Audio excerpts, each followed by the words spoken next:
Chapter 1. The village of Pendleford lay nestled between two green hills, its winding lanes lined with cottages whose gardens spilled over with roses, sweet peas and lavender. Life here moved at the rhythm of the church bells, steady and predictable, marked by the arrival of the post-cart and the gossip at the tea-shop. Yet beneath its tranquil surface, as Miss Jane Marple well knew, human nature was forever weaving little drama, and sometimes tragedies. On an autumn morning touched with the crispness of October, the peace of Pendleford was broken by a most alarming discovery. The bell above the door of Larkin's Clockmakers, a narrow shop on the High Street, gave a half-hearted jangle as Mr. Alfred Larkin, the proprietor, stepped inside to begin his day. He was a punctual man, as befitted one whose livelihood depended on the measurement of time, and he prided himself on unlocking the door at precisely 8 o'clock. That morning, however, his key turned sluggishly in the lock, as if someone had tried it before him. Inside, the shop smelled faintly odd, a tang not of oil and brass polish, but something heavier, metallic. The rows of ticking clocks from mantelpieces to grandfather cases marked the silence in a chorus both soothing and unnerving. It was there, by the tall case clock near the counter, that Mr. Larkin gave a cry. For sprawled upon the worn wooden floor, his head twisted at an unnatural angle, lay the body of a man. His eyes stared glassily at the ceiling, and on his lips clung the faintest trace of foam. By 9 o'clock, half the village knew of it. By 1:30, the other half was already embellishing the tale. Some said the corpse was a stranger, others swore it was Mr. Pritchard from the next village. At the post office, Mrs. Hogg whispered that he had been struck down in the act of robbery. At the butcher's, Mrs. Price declared he had been poisoned, for he had a look about him, you know. It was Alice, Miss Marple's young maid, who brought the news to her employer. She burst into the neat little sitting-room, cheeks flushed with excitement, the breakfast tray rattling in her hands. "Ma'am, they say there's a dead man in Mr. Larkin's shop." Right on the floor, with the clocks all around, ticking like in a nightmare. Mrs. Hogg says his face was blue, and she heard it from Constable Jarvis himself. Miss Marple, seated with her knitting, raised her pale blue eyes. "Oh, dear me. How very distressing for poor Mr. Larkin. A body in one's shop must be most inconvenient." Alice gaped. "Inconvenient, ma'am?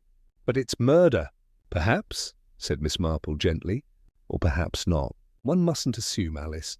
A sudden death may have many causes. Still, I dare say the truth will come out in due course. Human nature has a way of revealing itself like weeds through gravel." At 11, Miss Marple set out along the lane to the High Street, ostensibly to purchase a spool of cotton. She walked slowly, leaning on her parasol, greeting villagers with her usual mild courtesy. Yet her keen eyes noted the little clusters of gossipers, the nervous glances, the flutter of excitement that always followed calamity in a quiet place. Constable Jarvis, a stout young man with more enthusiasm than experience, stood guard at the door of the clockmaker's shop. He touched his helmet as Miss Marple approached. "Best not to go in, miss," he said. "Inspector Graves is on his way from the county. Very serious matter. The dead man, not from round here, that's for certain. No papers on him, no sign of how he got in." "Very curious," Miss Marple murmured. "And poor Mr. Larkin must be most upset." Inside, voices murmured, Mr. Larkin's anxious tones and another deeper one that Miss Marple recognized as Dr. Travers, the local physician. After a moment, the doctor emerged, his expression grave. He paused when he saw Miss Marple. "Most unusual case," he said softly. "Not a natural death, I fear. There are signs of poison, or perhaps strychnine. The inspector will know more." Miss Marple inclined her head. "How very sad. Poison, you say? That does require a certain kind of mind. Not anger, I think, but calculation and patience." Dr. Travers looked startled, then thoughtful. Yes, indeed, calculation. By the following afternoon, Pendleford was alive with speculation. At the Rose and Crown, the landlord swore he had seen the dead man before. Loitering near Marleycombe Lane, Mrs. Bantry declared he was a Londoner, one of those rough sorts. And Mrs. Pritchard, with relish, insisted it must be connected with the old Chumley estate. For where there's decay, there's trouble. Miss Marple, listening without appearing to, added each remark to her quiet store of knowledge, for she knew that gossip, while embroidered with fancy, often concealed a thread of truth. That evening, as she sat in her cottage, the roses scenting the twilight air, she reflected on the strange event. A corpse in the clockmaker's shop. How symbolic, she thought, of time catching up with secrets long kept. She set aside her knitting, looked out at the quiet lane, and murmured to herself, "Human beings, like clocks, can be wound too tightly, and when that happens, something must break." The steady ticking of her own mantel clock seemed to echo the thought, filling the silence with a promise. This mystery was only just beginning. Chapter 2. Inspector Graves arrived in Pendleford the following morning, a heavy-set man with a square jaw and eyes that rarely betrayed amusement. He had come before on lesser matters, missing hens, petty thefts, but never to find a corpse in a respectable shop. The villagers watched his progress down the high street with eager curiosity, their curtains twitching like restless eyelids. At Larkin's Clockmaker's, the blinds were still drawn, and a notice in Mr. Larkin's careful handwriting declared, "Closed until further notice." The inspector pushed past Constable Jarvis, who stood smartly at attention, and surveyed the narrow interior. Clocks of every size ticked steadily, a chorus of time that seemed almost mocking when measured against the silence of death. The body had been removed to the parish hall, laid out for examination. Graves bent low over the scuffed floorboards, noting the faint marks of a struggle, a chair pushed back too far, a small smear on the counter's edge. His gaze shifted to the tall case clock in the corner. Its door stood ajar, the pendulum still swinging, and inside, upon the shelf beneath, lay a scrap of cloth, torn, dark-stained. He pocketed it without a word. By mid-morning, the inspector had summoned Mr. Larkin for questioning. The clockmaker, pale and agitated, twisted his cap between nervous hands. "I swear, sir, I know nothing of it. I locked the shop at 7 sharp, same as always." Next morning, there he was. "I'd never seen him before in my life." "You keep a careful routine?" Graves asked. "Yes, sir. Regular as clockwork, if you'll pardon it. I close, I check the locks, I go home." "My wife will tell you the same." Graves regarded him steadily. "And yet someone entered during the night. Did you leave the window unlatched?" "No, sir." "I'm sure I didn't, unless—" He hesitated, glanced toward the floor. "Well, I did hear something odd last week. A rattle in the back room after hours. Thought it was just the cat." The inspector made a note. "Next time, Mr. Larkin, do not assume. Cats rarely poison strangers." At the back of the hall, quietly knitting, sat Miss Marple. She had attended under the pretext of delivering flowers for the trestle tables, but her presence was neither accidental nor unwelcome. Graves, though not always willing to admit it, had learned to value her eyes and ears. When the questioning ended, she moved softly to his side. "You are puzzled, Inspector?" He grunted. "No identification on the man?" "A London suit, though worn. Pockets empty, too empty. Robbery, perhaps." Yet nothing was taken from the shop itself. "Curious," Miss Marple agreed. "I wonder if he was not robbed at all, but tidied. One removes papers, letters, anything that might connect." The inspector gave her a sharp glance. "And why tidy unless one has something to hide?" "Precisely," said Miss Marple. That evening the village hummed with speculation. At the grocer's, Mrs. Bantry whispered that the dead man must have been a criminal, a burglar caught in the act. At the inn, Ned Booker, already flushed with ale, declared he had seen a stranger lurking by the churchyard only days before, peering about like he was waiting for someone. And Mrs. Pritchard never to be outdone, swore she knew for a fact that Lady Caroline's coach had been seen near the High Street late at night. And you may make of that what you will. Miss Marple listened without protest. In gossip lay both embroidery and outline, and she knew to take note of the pattern rather than the thread. Later, in her quiet cottage, she considered the facts. A stranger found dead, poisoned, in a clockmaker's shop. No money, no papers, and a torn scrap hidden inside a grandfather clock. Time itself seemed to hold the clue. She murmured to herself as her needles clicked. The curious thing about clocks is that they tell more than hours. They tell of patience, of waiting, of secrets measured out in ticks and tocks. One wonders whose time had run out. Outside, the autumn wind stirred the hedges, and in the village of Pendleford, the whispers grew louder. Chapter 3. Inspector Graves took up quarters at the vicarage, a habit of his when cases in small villages demanded more than a day's work. His presence gave Pendleford an air of drama that both alarmed and delighted the inhabitants. The vicar's wife bustled about preparing special dishes to help the inspector think clearly, while the villagers invented theories with the energy of bees in summer. The corpse remained a puzzle.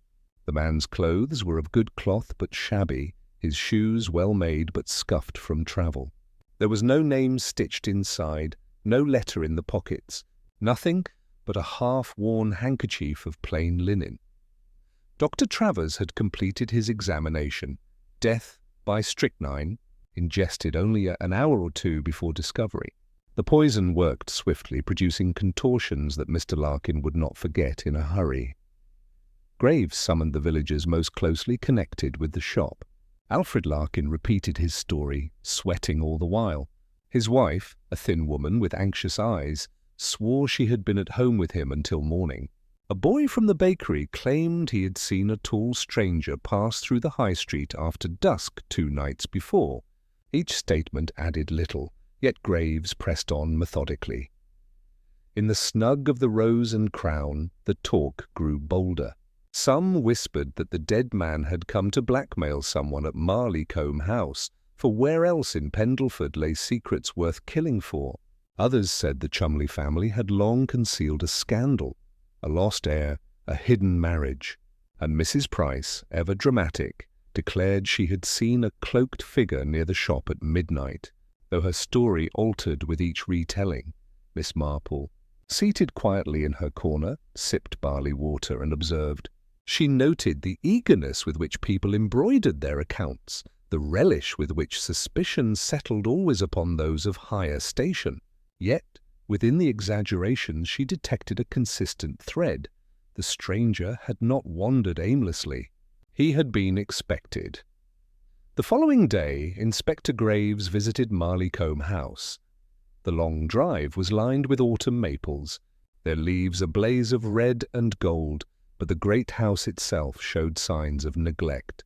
Paint peeled from the shutters, ivy clung too thickly, and the air was heavy with decline.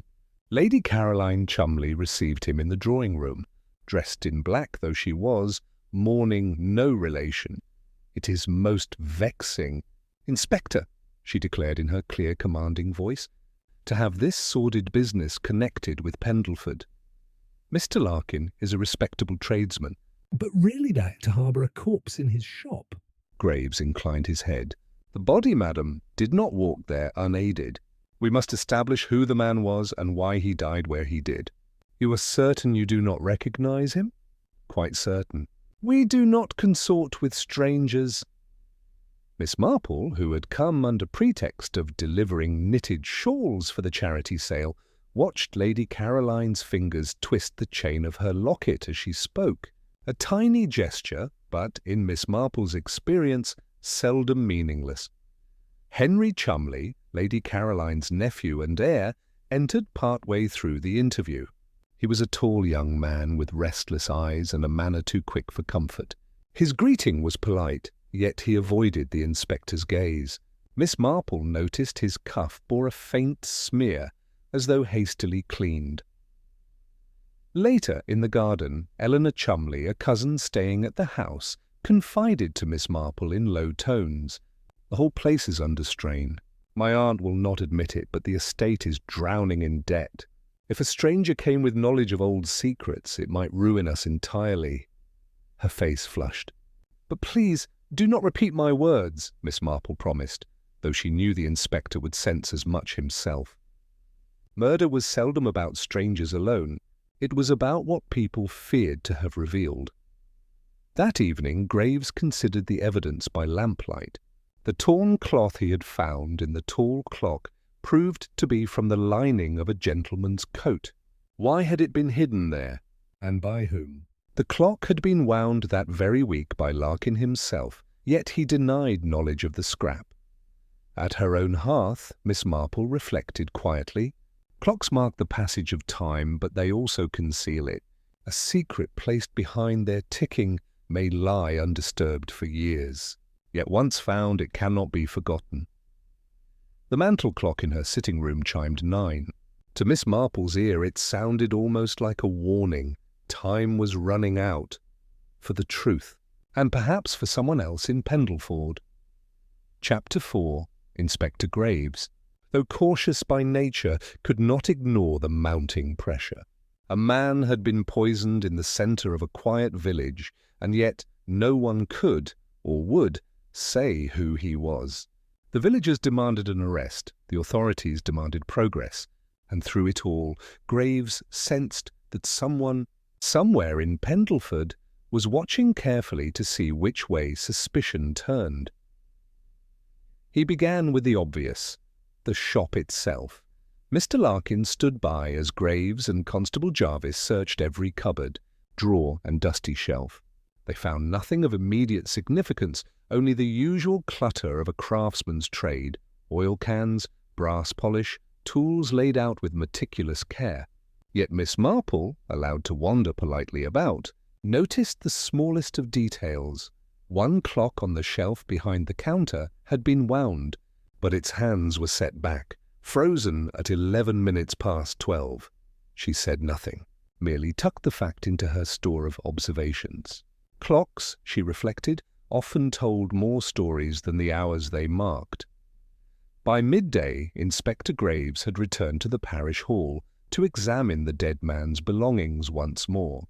Spread out upon the trestle table were meagre items indeed, the plain handkerchief, the scuffed shoes, a worn suit of decent cut. Nothing at all that might place his name or purpose. But the lining of the coat, once carefully inspected, bore signs of tampering. A pocket had been unpicked and sewn again, recently, clumsily. Something had been hidden there and then removed. Whoever killed him, Graves muttered, was careful to strip away whatever mattered most. That afternoon the inspector called again at Marleycombe House. Lady Caroline received him with her customary hauteur, but there was a nervous edge beneath her composure. Henry Chumley hovered nearby, pacing the carpet, while Eleanor sat with a book unopened in her lap. "Madam," Graves said evenly, "are you quite sure you do not recognize the dead man?" "I have told you, Inspector, I do not, and I resent the implication that my household has anything to do with such sordid affairs." Henry broke in quickly. "My aunt is right. It is absurd to connect us with some vagrant found in a tradesman's shop." His voice trembled just enough to betray the strain. Eleanor glanced up suddenly. "But what if he was not a vagrant?" she said. "What if he came here on purpose?" Lady Caroline's eyes flashed. "Eleanor!" Miss Marple, quietly knitting in her corner, let the scene play out. To her practised eyes, Henry's defensiveness, Lady Caroline's sharpness, and Eleanor's anxious candour painted a family under considerable pressure. Debt, scandal, fear. These were motives as potent as any greed. That evening, as the wind rattled the shutters of her cottage, Miss Marple sat by the fire and considered. If the stranger had come to Marleycombe with some knowledge, something worth killing for, then someone there had a very good reason to see him silenced. And if he had been lured into the clockmaker's shop, poisoned and left, then the murder was no act of chance. The following morning brought fresh rumour. At the Rose and Crown, Ned Booker claimed he had seen the stranger speaking with a woman in a dark cloak near the churchyard days before. Mrs. Price insisted the woman was Eleanor, though she admitted freely that she had only caught a glimpse from behind. By the time the story reached the butcher's, Eleanor had been seen passing the man a letter, and by the post office it was said she had handed him money. Miss Marple knew better than to take gossip at face value, yet she also knew that such tales did not arise from nothing. Someone, somewhere, had seen something, though not necessarily what they thought. Inspector Graves, faced with the growing talk, questioned Eleanor directly. She denied ever speaking to a stranger, though her eyes flickered nervously. I walk often in the evening, she admitted. Sometimes near the churchyard. But I never met anyone there, truly. The inspector pressed no further, though he noted her unease. Later he confided to Miss Marple, "The girl is frightened. Whether of guilt or of her family, I cannot yet tell." Miss Marple's needles clicked softly. People are often frightened of both, Inspector. But fear, like poison, shows itself if you wait long enough. That night, alone in her cottage, Miss Marple thought again of the clock in Mr. Larkin's shop. Its hands stopped at 11 minutes past 12. Why had someone set it so? To mark a time? To leave a message? Or merely by accident? She shook her head gently. Human beings rarely did things by pure chance. Somewhere behind that small detail lay intent. Outside, the autumn moon shone pale over Pendleford. In the cottages, whispers continued. The villagers sensed the truth, though they could not name it.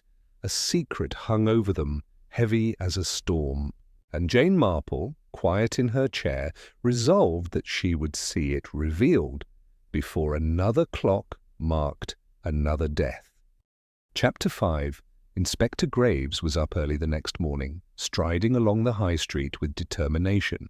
The villagers fell silent as he passed, each whispering after him.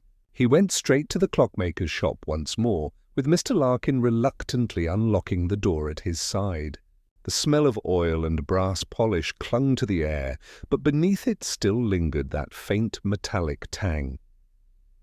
Graves crouched by the tall case clock again. "This business with the hands set at 11 past 12, he muttered, "is no accident. A message, perhaps. Or the time of death." He tapped the face lightly. "Yet Dr. Travers insists the man died between midnight and 2. Too wide a margin." Miss Marple, who had found a perfectly polite excuse to be nearby, leaned in. "Sometimes, Inspector, people leave signals not for the police, but for those who already understand them. A code, if you like. One wonders who in Pendleford would read such a thing correctly." Graves grunted. "A fair question, Miss Marple, and one, I mean, to answer." By mid-morning, he had summoned Henry Chumley to the parish hall. Henry appeared restless, his tie askew, his eyes darting about. Graves showed him the scrap of cloth from the clock. "Does this mean anything to you?" Henry frowned. "Why should it? Looks like nothing to me." But his voice cracked slightly, betraying unease. After he had gone, Miss Marple remarked quietly, "When a young man insists too quickly, Inspector, it often means he has not had time to think of a better lie." Meanwhile, gossip in the village grew louder. Mrs. Bantry claimed she had it on excellent authority that the dead man was once a servant at Marleycombe. Dismissed in disgrace years ago, Mrs. Price countered that he was a long-lost relative come to claim an inheritance. By the time the tale reached the postmistress, he had become a blackmailer, demanding hush money from Lady Caroline herself.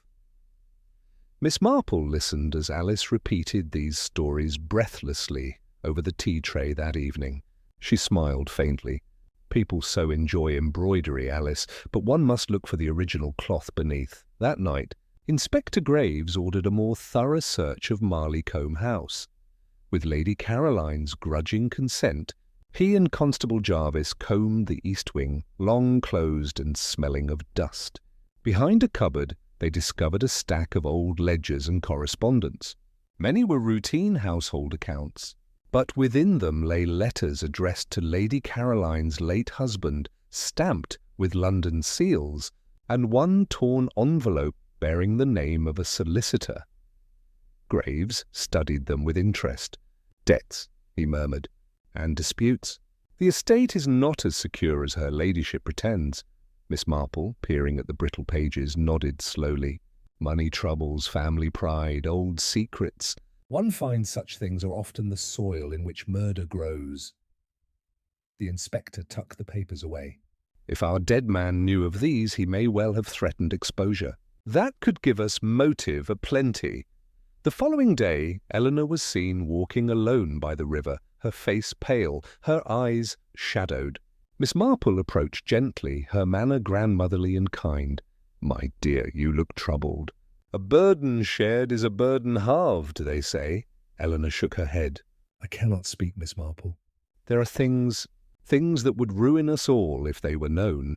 Mr. Blenkins was not the only one who kept watch at Marleycombe." She pressed her handkerchief to her lips. "But please ask me no more." Miss Marple laid a comforting hand on her arm. "I quite understand, my dear. And yet you must be careful. Secrets have a way of demanding their own release. Best it be done gently before someone tears them wide open."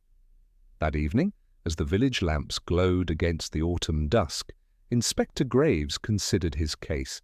A poisoned man, no name, no papers, a family in debt, a house full of hidden letters, and a nephew too quick to deny.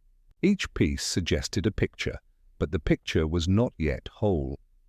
Miss Marple, in her own cottage, added another stitch to her knitting and thought quietly, "One does not poison for anger.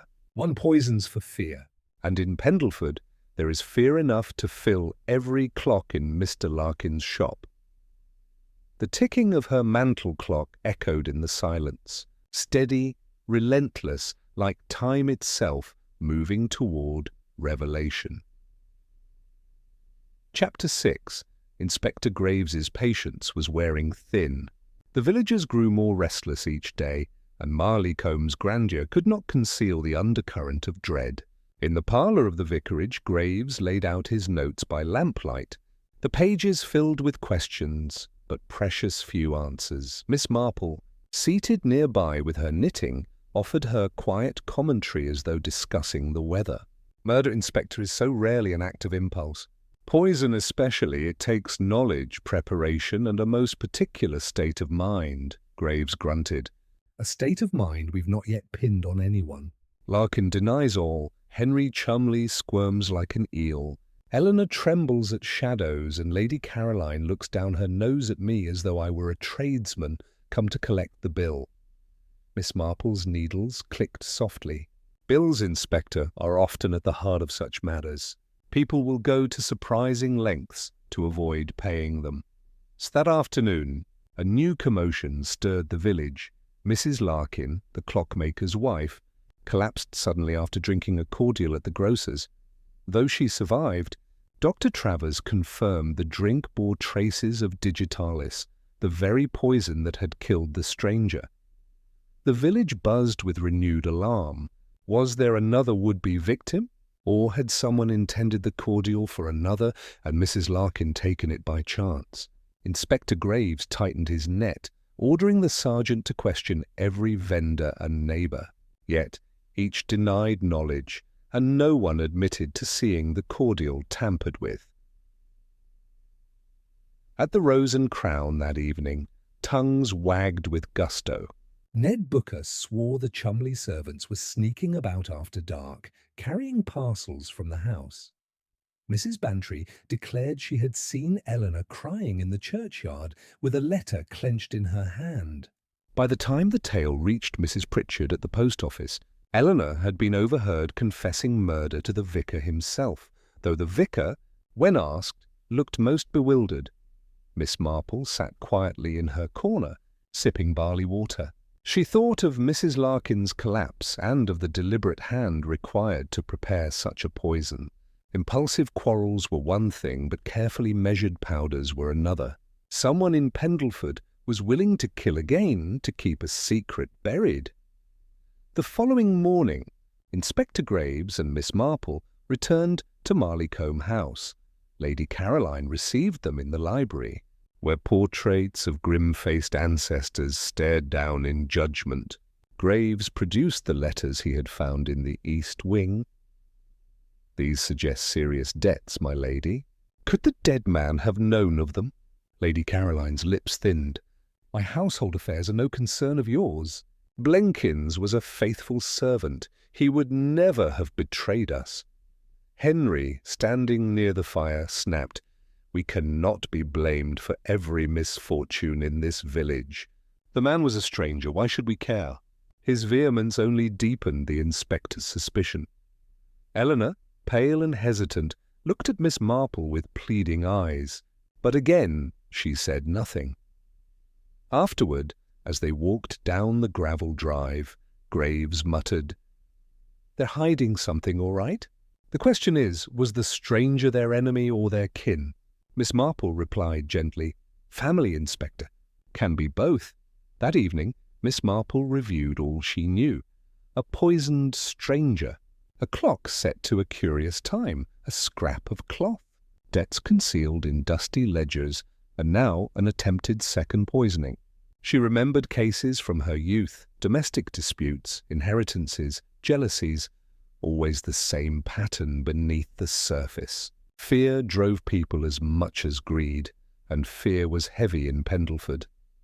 She laid aside her knitting and gazed at the mantel clock. The steady ticking filled the room, patient, inexorable. Somewhere in those beats lay the truth. Someone's time was running short, and Miss Marple meant to see whose it was before another glass of cordial carried another soul into silence. Chapter 7. Inspector Graves had not slept well. The attempted poisoning of Mrs. Larkin had unsettled the village and cast a darker shadow over Pendleford. By morning, the inspector's jaw was set, his eyes red from too little rest, and his notebook fuller than ever yet, no closer to a conclusion. At the breakfast table of the vicarage, he spoke grimly. "Someone here is desperate, Miss Marple. They silenced the stranger and now have tried again, either to frighten or to eliminate a witness. I will not allow this village to become a hunting ground." Miss Marple poured tea with her usual serenity. "When one cannot frighten away the truth, Inspector, one often tries to bury it under fear. But fear spreads. It makes people careless." She added sugar to her cup and stirred gently. "You may find our poisoner grows less subtle with each attempt." That morning, Graves summoned Alfred Larkin to the parish hall once more. The poor man trembled, twisting his cap in his hands. "My wife's near dead, Inspector." "Who'd want to harm her?" "We've done nothing to anyone." Graves leaned forward. "Your shop is at the centre of this business, Mr. Larkin. A man dies there, your wife nearly follows." "Are you certain you know nothing of the stranger?" Larkin shook his head vehemently. "Never seen him before in my life. And as for that clock you keep asking, I didn't set no hands to any hour." "I wind them, true enough, but I never altered that one." Miss Marple, seated quietly with her knitting, asked in her gentle way, "Do you ever lend out the keys to the shop, Mr. Larkin, even for a short while?" The man hesitated, then admitted, "Once or twice Henry Chumley borrowed them, said he needed to fetch repairs." And Mr. Blenkins, before he died, he had a set. "Used to come check the old carriage clocks. Said he liked to keep his hand in." Inspector Graves's eyes sharpened. "Blenkins had a set of keys?" "Yes, sir." "I never thought it harm." Graves made a note. "You may go, Mr. Larkin. Keep close watch on your wife, and tell no one else of what you've said." Later that day, word spread that Eleanor Chumley had been seen in tears outside the church. Mrs. Price declared she had been praying as if for her soul, and that Mrs. Bantry swore she carried a sealed envelope clutched in her hand. By the time the tale wound its way to the Rose and Crown, Eleanor had confessed to murdering the stranger, though no one could agree upon the reason. Miss Marple walked up to Marleycombe House that afternoon. She found Eleanor in the garden, pale and trembling. "My dear," Miss Marple said kindly, "rumour runs through Pendleford like ivy on an old wall." "You must not let it strangle you." Eleanor's hands twisted in her lap. "I cannot speak, Miss Marple." "If I tell what I know, my family will be ruined. But if I remain silent, more may die. What am I to do?" Miss Marple patted her hand. "The truth, Eleanor, is rather like a weed. You may cover it, but it will find its way to the light. Better to guide it gently than to let it tear through the stonework." Eleanor sobbed quietly, but said no more. Inspector Graves, meanwhile, pursued another angle. He tracked the source of the digitalis. Foxglove grew wild in many gardens, but to prepare it as poison required knowledge. A chemist in the next town confirmed that a woman, he could not say who, for she wore a veil, had purchased certain tinctures weeks earlier, tinctures that could be turned to deadly purpose. When Graves reported this to Miss Marple, she nodded thoughtfully. "A woman's hand, then?" "It fits, Inspector." "Poison is rarely the weapon of men. It requires patience, planning, and a calm heart, or a very desperate one." That evening, Graves confronted Lady Caroline directly. He laid the chemist's statement upon her escritoire. She glanced at it once, her face unmoved. "I buy tonics for my household regularly. Nothing unusual in that. Tonics strong enough to kill?" The inspector pressed. Her eyes flashed. "I do not like your insinuations, Inspector. My family has stood in this county for generations. We will not be disgraced by idle talk." Miss Marple, present with her knitting in hand, said softly, "It is not idle talk, my lady, when a man lies dead and a woman nearly joined him. Pride is a fine armour, but even armour cracks under poison." Lady Caroline rose, her dignity intact but her colour high. "I will not be questioned further." She swept from the room. Henry, left behind, muttered furiously, "You hound us like criminals. Can't you see?" "My aunt suffers enough. The estate is failing, the debts are crushing, we have no need of scandal on top." Inspector Graves regarded him steadily. "Then help me find the truth, Mr. Chumley, for the scandal of murder will sink Marleycombe far deeper than debt." Henry said nothing, only turned sharply and left. That night, as the wind rattled Miss Marple's cottage windows, she considered what she had seen. Lady Caroline proud, Henry desperate, Eleanor fearful, the Larkins frightened, a stranger dead, a cup overturned, a clock with its hands set at 12:11. She recalled Eleanor's words. "If I tell what I know, my family will be ruined." "Ruined families," Miss Marple murmured, "produce desperate acts, and desperate acts produce corpses." Her clock chimed 10, the sound echoing in the small parlour. She sat very still, her knitting in her lap.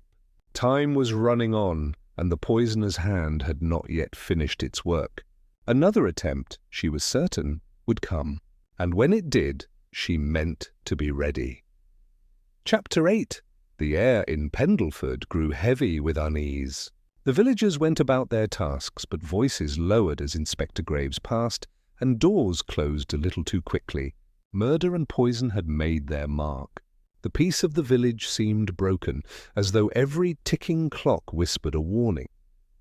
Miss Marple, taking her usual slow walk along the lane, observed faces in windows, curtains drawn, and small knots of gossip breaking apart when she approached.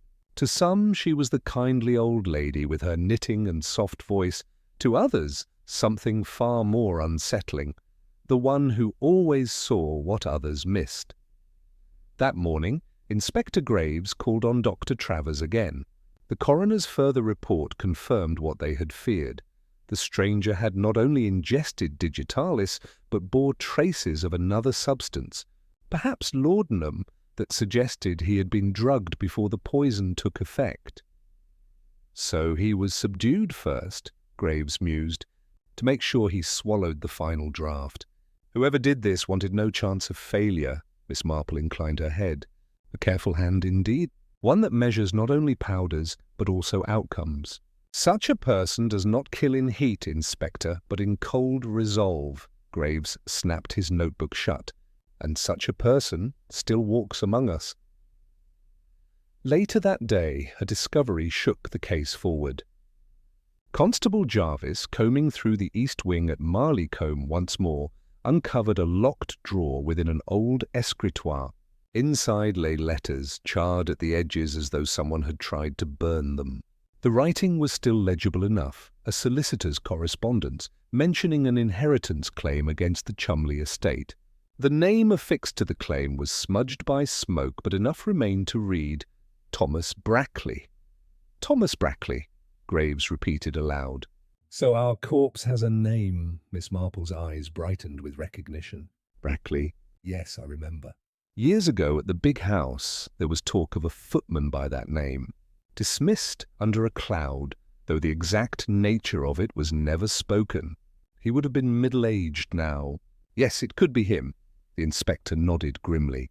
So Brackley returns, armed with knowledge of the estate's weakness, and someone silences him before he can speak. Rumour spread swiftly. At the grocer's, Mrs. Bantry declared Brackley had been Lady Caroline's secret cousin, disowned for scandal. At the butcher's, he became Henry's illegitimate father, come to claim rights. By the time Mrs. Pritchard heard it at the post office, Brackley was said to have been Eleanor's suitor, threatening to expose some disgrace. Miss Marple, overhearing as she purchased her knitting wool, only smiled faintly. So many tales, she murmured, yet each clings to the Chumley name. Where there is smoke, there is often fire, though one must choose carefully which chimney it comes from. That evening, Inspector Graves pressed Henry Chumley hard. He laid the letters on the table. Henry turned pale. So it's true, Brackley came back. I thought it only rumour. Rumour? Graves barked. You knew he was here? Henry stammered. I saw him once, near the gate. He said he wanted to speak with my aunt. I told him to go. He muttered something about debts, about rights that were his. He broke off, glancing at his aunt's stern gaze. Lady Caroline's voice was icy. You said nothing of this before, Henry. How very foolish of you. Miss Marple's eyes rested quietly on Lady Caroline. She noted the faint tremor of her hand against her pearls. The following night, another attempt was made. A bottle of port set aside in the vicarage cellar was discovered tampered with, its dark liquid laced with the bitter tang of foxglove. By chance, the vicar himself had noticed the altered cork before serving it to his guests. Inspector Graves swore furiously. His poisoner is bold, Miss Marple. To tamper in the very house of God. They mean to sow terror, Miss Marple calmer said, or perhaps to silence one particular voice among the many. The vicar is discreet, but he hears more than most. Confessions, Inspector, come in many forms, Graves frowned. If only we knew whose confession he had. Meanwhile, Eleanor sought Miss Marple privately. The girl's eyes were red with weeping. Miss Marple, I cannot bear it. Mr. Brackley was my uncle, my father's brother. He claimed the estate was rightfully his, that my father had cheated him of inheritance. He begged me to intercede with my aunt. I promised to speak, but before I could, he was dead. Miss Marple laid a gentle hand on hers. And so you fear your silence condemned him. But remember, my dear, guilt is often claimed by the innocent, while the guilty walk free until someone points the finger. Eleanor trembled. I'm afraid, Miss Marple. Afraid of what my aunt will do if the truth comes out? She guards the family name as though it were a crown. Indeed, Miss Marple murmured, and crowns, as history shows, are often bought with blood. Inspector Graves gathered his suspects the next evening in the vicarage hall. Lady Caroline, Henry, Eleanor, the Larkins, even Ned Booker. He spoke gravely of evidence, of Brackley's name, of debts and poisoned bottles. But Miss Marple, seated quietly at the back, saw more than words. She saw Lady Caroline's lips press thin at every mention of Brackley, Henry's restless movements betraying fear of exposure, Eleanor's pale guilt, and Mr. Larkin's twitching hands. She remembered, 2. The clock set at 11 past 12. She thought suddenly of railway timetables, of trains arriving from London just after noon. Had Brackley arrived on such a train? Had the time been set as a sign? If so, to whom? That night, Miss Marple returned to her cottage and sat very still by the fire. The pattern was nearly complete. A man with a claim, a family with debts, poison measured out with cold calculation. The threads all wove back to Marley Combe. She spoke softly into the quiet room, as though to herself. Brackley knew too much. Someone feared ruin more than they feared murder, and pride, in the end, is the deadliest poison of all. Her clock struck midnight, the sound echoing like a knell. Miss Marple folded her knitting carefully and prepared herself. The time for patient watching was nearly done. Soon the hour would come to lay bare the truth before every eye in Pendleford. Chapter 9. Pendleford awoke under a low, grey sky. The village green damp with mist and the chimneys breathing thin threads of smoke. People walked quickly, glancing over their shoulders, as though the air itself carried menace. No one could forget that a stranger had been poisoned, that Mrs. Larkin had nearly met the same fate, and that even the vicar's port had been tainted. Inspector Graves stood at the centre of the storm. He had summoned his suspects again, but this time his patience was thinner, his voice sharper. "We have a name now, Thomas Brackley," he announced, his eyes scanning Lady Caroline, Henry, and Eleanor. "A man with a claim on Marley Combe, armed with letters and prepared to use them. Someone here feared him enough to kill." Lady Caroline sat tall, her gloved hands folded, face an unmoving mask. Henry shifted uncomfortably, eyes darting. Eleanor stared at the floor, pale and trembling. Graves continued. "The poisoner is clever, but their hand grows careless. The cordial for Mrs. Larkin, the port in the vicarage, attempts to frighten or silence, but each one leaves traces. I will find them, and when I do, the law will not be lenient." From the back of the hall, Miss Marple's quiet voice floated forward. "The law must wait, Inspector. But character, you see, reveals itself long before judgment is passed." Graves glanced at her, then nodded curtly. "Perhaps, Miss Marple, you would enlighten us." She smiled faintly and returned to her knitting. "Not yet, Inspector. Threads must be tied before they form a pattern." That afternoon, Henry was seen by Mrs. Bantry striding angrily down the lane, muttering to himself. By evening the story had grown. Henry had been overheard confessing to pushing poison into Brackley's glass. By nightfall the tale reached the Rose and Crown, where Ned Booker declared that Henry had bought foxglove from him only a week before, in exchange for coin.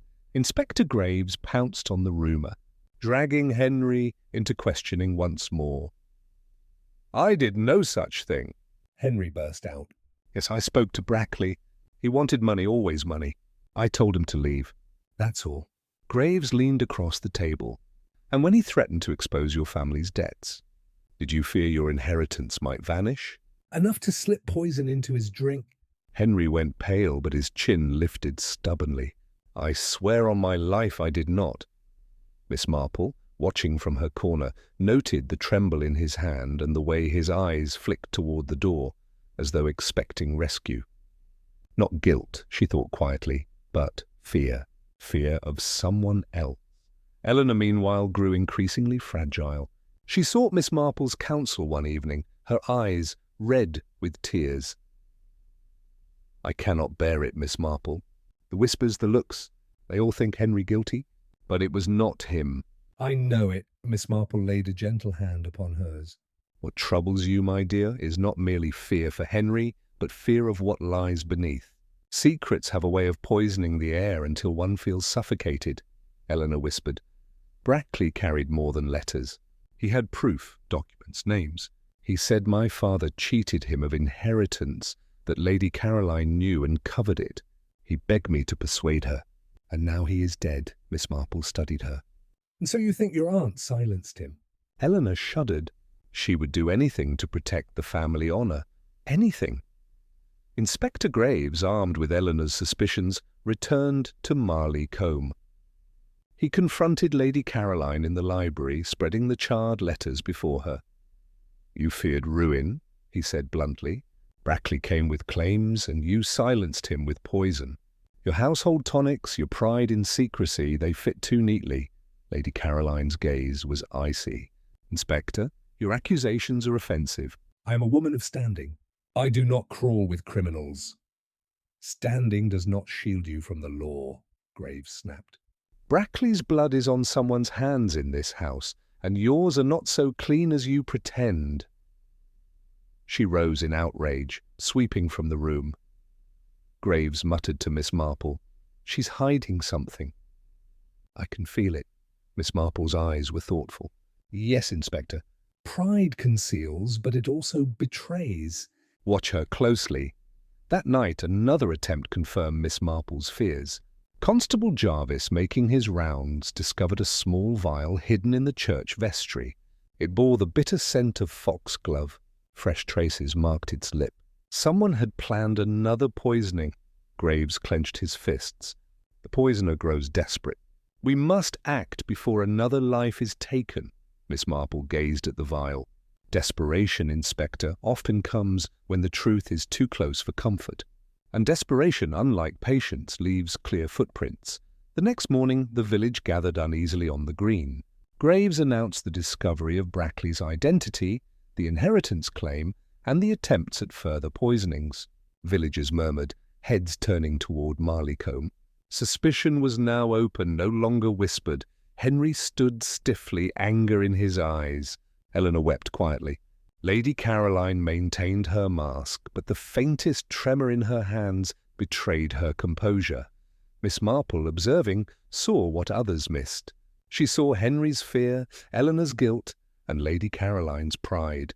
She saw how each spoke of Brackley with different tones, anger, sorrow, disdain, and she remembered the clock's hands at 12:11, a message meant for someone who would understand. "Time," she whispered to herself. "It is always about time, and the one who fears it most is the one who set it." That evening in her cottage, Miss Marple set aside her knitting and looked at the fire. The threads were nearly tied. Brackley had returned to claim what he believed was his. Someone had feared exposure enough to plan his death. Someone had measured powders with a steady hand, not once, but thrice. She thought of Lady Caroline, her obsession with family honor. She thought of the chemist's veiled customer. She thought of Eleanor's whispered fears and Henry's trembling denials. "Yes," she murmured softly. "It is nearly time." The clock on her mantel struck 11. Its chime echoed in the small parlour, steady, relentless, a summons to truth. Miss Marple folded her knitting neatly. Tomorrow, she resolved, the pattern would be revealed, and Pendleford would know the poisoner who walked among them. Chapter 10. The following day dawned sharp and bright, as though the weather itself sought to sweep away the village's heavy dread. Yet Pendleford did not awaken in peace. Curtains twitched, voices whispered, and the church bells tolled not for a service, but as a reminder that time, relentless and impartial, moved steadily forward. Inspector Graves had decided, enough fragments, enough half-truths. He summoned everyone of consequence to the vicarage hall, Lady Caroline, Henry, Eleanor, the Larkins, Ned Booker, even Mrs. Bantry, who, though not strictly a suspect, had spread enough rumours to earn a place at the gathering. He wished to bring all shadows into one room and expose the truth beneath the light. Miss Marple, seated primly at the side with her knitting, understood. This was the moment she had anticipated. The threads of character and circumstance had tightened. All that remained was to tie them into a pattern and reveal it to every eye. The gathering. The villagers arrived one by one, each carrying a weight of tension. Lady Caroline entered with her head high, gloved hands steady, though her eyes glittered like flint. Henry followed, pale and restless, his fingers twitching at his cuffs. Eleanor came last, eyes lowered, clutching her handkerchief as if it were her only shield. Alfred Larkin looked cowed and fearful, his wife pale but recovering, leaning on his arm. Ned Booker slouched in the corner, suspicious and defensive, muttering that he had no business being there. Mrs. Bantry bustled in with evident relish, whispering to Mrs. Price that something dramatic was surely about to happen. Inspector Graves stood at the front, shoulders square, jaw firm.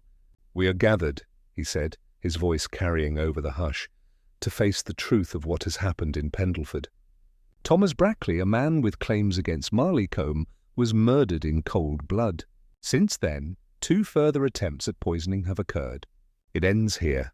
A murmur rippled through the room. Miss Marple's needles clicked softly. She had not spoken yet, but her presence commanded attention nonetheless.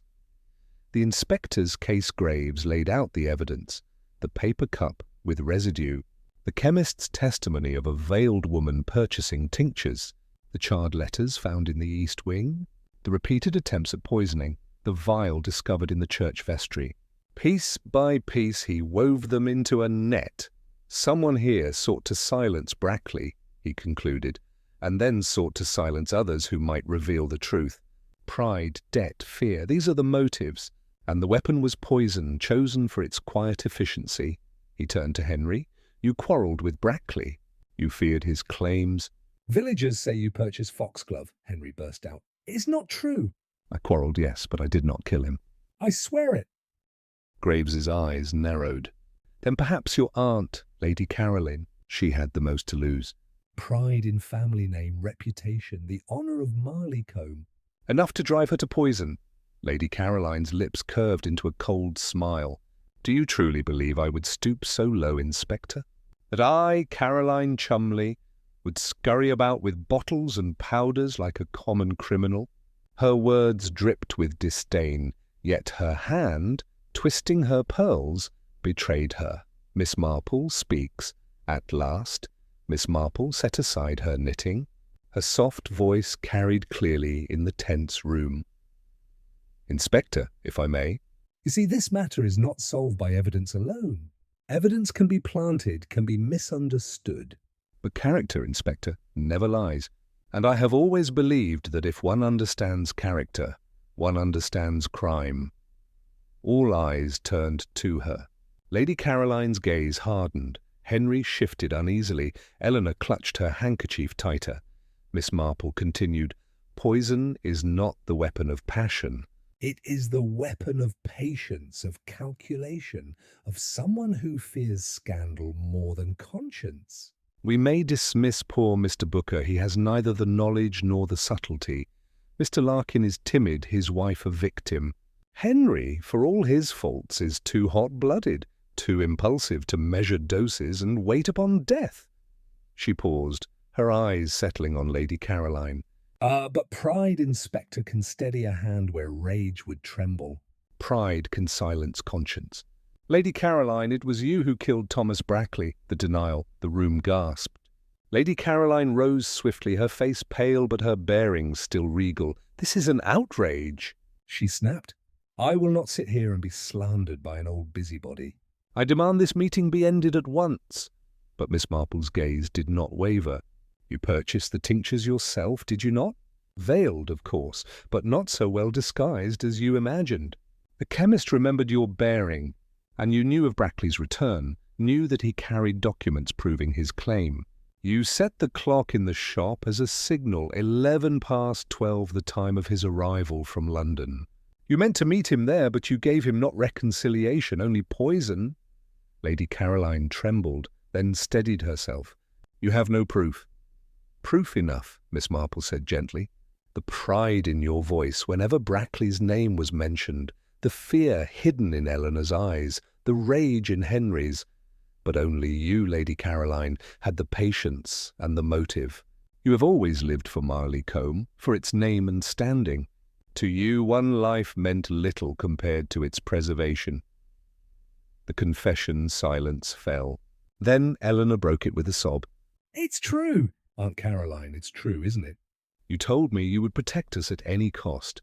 You said Brackley's lies would ruin us. And then he was dead. Lady Caroline's shoulders sagged. For the first time, her proud figure seemed diminished, her dignity cracked. She whispered, "He would have destroyed us. Everything my family has stood for, everything we have endured, it would all have crumbled." I could not allow it. Henry stared in horror. Aunt, how could you? She turned to him with cold finality. "For you, Henry, for Eleanor, for Marleycombe." I did what was necessary.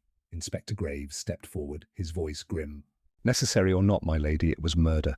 And the law will see it so. Aftermath, the villagers whispered, as Lady Caroline was led away. Pride had carried her for decades, but pride had also destroyed her.